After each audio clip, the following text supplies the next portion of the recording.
வணக்கம். இன்னைக்கு சம்பால் மந்தா இந்தோனேசியா எப்படி செய்யறதுன்னு காட்ட போறேன். வாங்க பார்க்கலாம். இது அப்படியே வெறும் சொத்தி சாப்பிட்டுலாம் ரொம்ப நல்லா இருக்கும். ஆனால் உரப்பா இருக்கும்.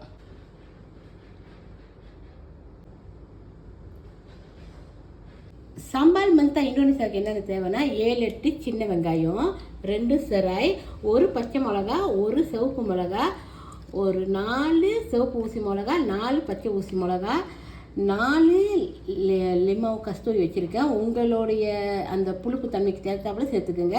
அப்புறம் பாவாங் டாவோன் வச்சுருக்கேன். முதல்ல வெங்காயத்தெல்லாம் சின்ன சின்னதாக நறுக்கிடலாம்.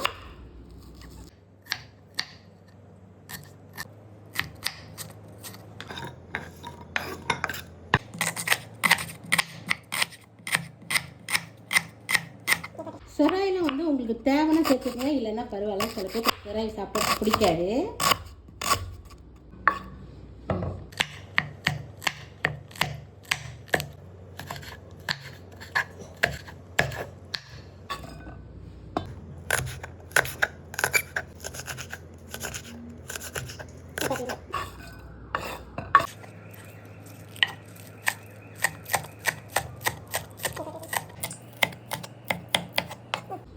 லீமா பிழிஞ்சு விட்டுறேன். உங்களுக்கு எத்தனை லீமா வேணுமோ அத்தனை சேர்த்துக்குங்க.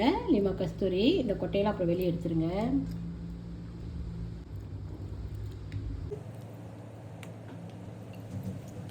கொஞ்சமாக உப்பு சேர்த்துட்றேன். வெல்லம் சேர்த்துக்கிறேன். வெல்லம் இல்லாதவங்க நீங்கள் சீனி சேர்த்துக்கலாம்.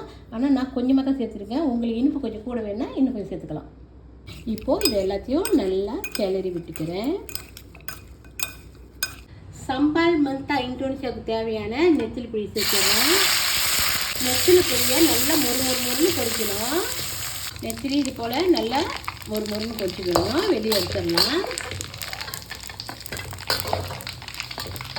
இப்போது பொரிச்சு வச்ச நெத்திலி இதோட சேர்த்துட்றேன். திரும்பவும் கிளறி விட்டுக்கிறேன்.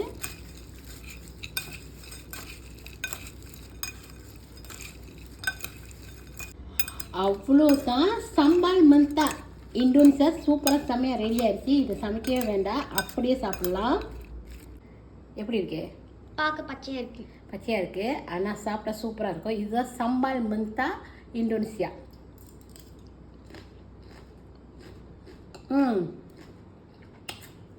செம்மையாக இருக்குது. ஆனால் உரப்பு சுருன்னு ஏறுது. நல்லா இருக்குது.